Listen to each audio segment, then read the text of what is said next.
Avui, en el marc d'esta declaració institucional i davant les notícies i l'actualitat, jo vull alçar la veu per Mònica Oltra i fer-ho és alçar-la per totes les dones que cada dia demostren valua, força i determinació com ella.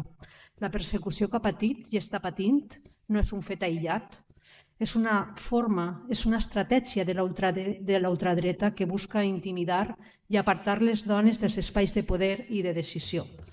Quan s'ataca una dona que defensa la justícia social i la igualtat com Mònica Oltra, el que realment pretenen és que ens callem les altres dones, que ens fem aixina xicotetes, que abandonem la lluita.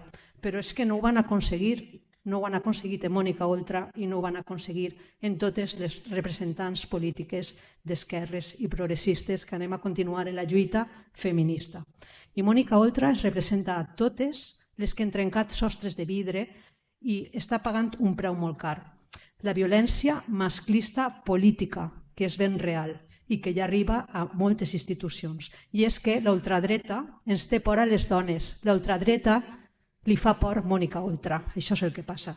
I en un dia com avui, i acabant este plenari, jo vull que aquesta persecució política que perseguís a Mònica Oltra, aquesta persecució que s'emmarca en una reivindicació molt ampla, vull dir en esta moció, en esta declaració institucional, que ara cal defensar més la democràcia, defensar més els drets i més el feminisme, perquè la igualtat ja no és negociable i perquè davant de l'odi i la persecució la resposta de compromís sempre serà més drets per a les dones, més dignitat i més força col·lectiva.